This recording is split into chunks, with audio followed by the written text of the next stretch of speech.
अमावस्या के दिन आपको लगता है कुछ ना कुछ तकलीफें लग रही है तो एक पीपल का पत्ता ले लो, उसके ऊपर एक कपूर का टुकड़ा ले लो, सारे घर में घुमाकर उसको दरवाजे के बीच मध्य में जलाकर रख दीजिए। थोड़ी सी देर जला दीजिए, 20 से 25 मिनट के अंदर।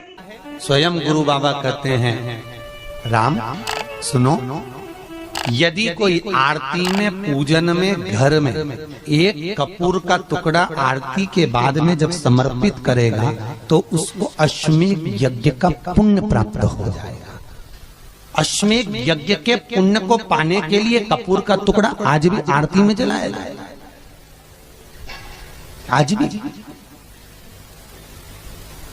एक कपूर का टुकड़ा सुख का, इसीलिए हमारे यहाँ शास्त्र कहता है महाराज, जब आपको घर में अगर ऐसा लगने लगे कि 15 दिन से बहुत बेचैनी है, बहुत दुख तकलीफ लग रही है, कोई ना कोई बीमार पड़ रहा है, कुछ ना कुछ तकलीफें लग रही है, तो एक पीपल का पत्ता ले लो, उसके ऊपर एक कपूर का टुकड़ा ले लो, सारे घर में घुमाकर उसको दरवाजे के बीच मध्य में जलाकर रख दीजिए। थोड़ी सी देर जला दीजिए, 20 से 25 मिनट के अंदर मकान में एनर्जी वापस आ जाएगी, उस भवन में एनर्जी वापस प्राप्त हो जाएगी।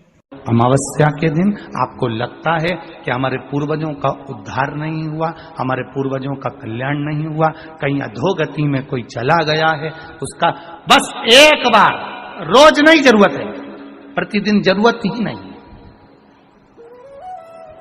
महीने में एक बार अगर अमावस्या के दिन भी आपने चंदन के थोड़ा सा चंदन अगर मेरे देव अधिदेव महादेव को 7 स्थान पर समर्पित किया है। अशोक यहाँ पर वर्णन कर रही है, मैना धन्य और कला की कथा कर रही है। तीनों ने सनकादि ऋषियों से मांगा। चंदन भगवान को अति प्रिय होता है और चंदन ही एक ऐसा होता है जो पितरों को भी प्रिय होता है, जिसका स्पर्श मात्र लगने से पूर्वजों का कल्याण हो जाता है। वो चंदन का 7 स्थान शिवलिंग के बताए हैं, जहां पर भूल से भी अगर कोई चंदन की उंगलियां लगा देता है, 7 स्थान ऐसे हैं जहां चंदन की मात्र उंगलियां लगा देने से ही शिव पितृलोक के पितरों को मुक्ति प्रदान करके वैकुंठ लोक का निवास दे देते। 7 स्थान,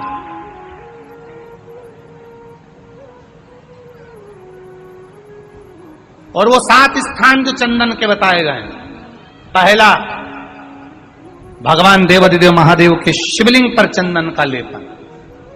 समझ लेना जरा बहुत अच्छे से।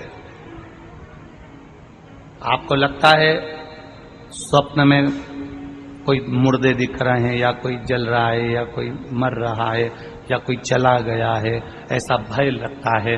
बच्चों को मानी भेजूंगी ऐसा हो जाएगा, पति को मानी भेजूंगी ऐसा हो जाएगा, कोई हमारे कोई गलत तो नहीं कर रहा है, आपको लगता है। 7 स्थान चंदन के बताएं महाराज। पहला शिवलिंग, दूसरा जहां गणेश जी का स्थान है, मालूम है ना सबको, जम के बोलो जरा, मालूम है ना सबको, जहां गणेश जी का स्थान है वहां अलग से गणेश जी बैठे, वहां नहीं। शिवलिंग में जलाधारी के ठीक सामने राइट में गणेश, लेफ्ट में कार्तिकेय, बीच में अशोक सुंदरी। तो पहला चंदन बाबा के शिवलिंग पर, दूसरा गणेश जी पर चंदन की उंगली, तीसरा षडानंद कार्तिकेय पर चंदन की उंगली, चौथा अशोक सुंदरी पर चंदन की उंगली, पांचवा जलाधारी पर चंदन की उंगली, छठा जो शिवलिंग का जल बह रहा है इसके ठीक विपरीत की ओर चंदन की उंगली, और 7वां चंदन नंदी के मस्तक के ऊपर जो 2 सींग लगे रहते हैं उस पर चंदन की उंगली। ये कब लगाई जाती है? या तो अमावस्या के दिन आपको लगता है कि हमारे पूर्वजों का उद्धार नहीं हुआ, हमारे पूर्वजों का कल्याण नहीं हुआ, कहीं अधोगति में कोई चला गया है, उसका बस एक बार, रोज नहीं जरूरत है, प्रतिदिन जरूरत ही नहीं, महीने में एक बार अगर अमावस्या के दिन भी आपने चंदन के थोड़ा सा चंदन अगर मेरे देव अधिदेव महादेव को 7 स्थान पर समर्पित किया है। अशोक यहाँ पर वर्णन कर रही है, मैना धन्य और कला की कथा कर रही है। तीनों ने सनकादि ऋषियों से मांगा। चंदन भगवान को अति प्रिय होता है और चंदन ही एक ऐसा होता है जो पितरों को भी प्रिय होता है, जिसका स्पर्श मात्र लगने से पूर्वजों का कल्याण हो जाता है, वो चंदन का। आपके घर में पितृदोष है, आपको ऐसा महसूस होता है, आपको लगता है, तो किसी भी नवरात्रि के पहले जो अमावस्या पड़ती है, मान लो अपन अमावस्या पड़ी, आप एक अंदाजा लगाइए, तो जिस दिन अमावस्या रहे उस दिन चावल की कटोरी में एक कपूर का टुकड़ा रख दीजिए महाराज, छोटा सा, और कपूर का टुकड़ा रखकर उस कपूर को दरवाजे के बाहर कटोरी में ही, चावल रखी हुई कटोरी में ही उसको पितरों का स्मरण कर कर जला दीजिए। और जलाने के बाद उस चावल को कहीं भी किसी भी वृक्ष की छांव में पक्षियों के लिए डाल दीजिए। शिव महापुराण की कथा कहती है, अगर मान लो पितृ आपको कष्ट दे रहे हैं, पितृ आपको तकलीफ दे रहे हैं, कोई काम नहीं होने दे रहे हैं, या कहीं आपको ऐसा लगता है कि पितरों का दोष है, तो वो पितृदोष देवी, अब ये जो आप करेंगे ये कब कर रहे हैं? अमावस्या के दिन आप उसको रख रहे हैं, अमावस्या के दिन उसको रखकर रात भर आपने रखा कपूर के साथ में, सुबह एकम पड़ गई, नवरात्रि लग गई, उसी दिन उसको जलाकर आपने पटक दिया। अर्थात उससे देवी और पितृ इन दोनों का आशीर्वाद जो प्राप्त होता है, तो घर में से पितृदोष समाप्त होकर लक्ष्मी की वृद्धि प्रारंभ हो जाती है, कार्य में सिद्धता आ जाती है। मान लो अगर पितृदोष है तो करो, नहीं है बड़े अलमस्ती से रहो, तो ये पितृदोष का स्मरण। तो यहाँ शास्त्र कह रहा है कि पितरों का जो लोक होता है, पितर जो लोक होता है, उस पितृलोक में 64 योगिनियां प्रवेश नहीं करती। शिव महापुराण कर रही है, शंकर की कथा कर रही है। एक छोटा सा उपाय अवश्य करिएगा। मान लो आपको लग रहा है कि आपके घर में पितृदोष है, आपको ऐसा महसूस होता है, अमावस्या पड़ती है, चावल की कटोरी में एक कपूर का टुकड़ा रख दीजिए महाराज, छोटा सा, और कपूर का टुकड़ा रखकर उस कपूर को दरवाजे के बाहर कटोरी में ही, चावल रखी हुई कटोरी में ही उसको पितरों का स्मरण कर कर जला दीजिए। और जलाने के बाद उस चावल को कहीं भी किसी भी वृक्ष की छांव में पक्षियों के लिए डाल दीजिए। शिव महापुराण की कथा कहती है, अगर मान लो पितृ आपको कष्ट दे रहे हैं, पितृ आपको तकलीफ दे रहे हैं, कोई काम नहीं होने दे रहे हैं, या कहीं आपको ऐसा लगता है कि पितरों का दोष है, तो वो पितृदोष देवी, अब ये जो आप करेंगे ये कब कर रहे हैं? अमावस्या के दिन आप उसको रख रहे हैं, अमावस्या के दिन उसको रखकर रात भर आपने रखा कपूर के साथ में, सुबह एकम पड़ गई, उसी दिन उसको जलाकर आपने पटक दिया। अर्थात उससे देवी और पितृ इन दोनों का आशीर्वाद जो प्राप्त होता है, तो घर में से पितृदोष समाप्त होकर लक्ष्मी की वृद्धि प्रारंभ हो जाती है। अमावस्या के दिन प्रदोष काल में, प्रदोष के समय पर, प्रदोष काल में शाम के समय पर जाकर किसी भी नदी, तालाब, बावड़ी, कुआं, कहीं ना कहीं जो आपके पास में हो, वहां पर एक घी का दिया, बत्ती का मुंह दक्षिण की ओर कर कर अवश्य जला कर जाना, सारे पितृ दोष समाप्त हो जाएगा।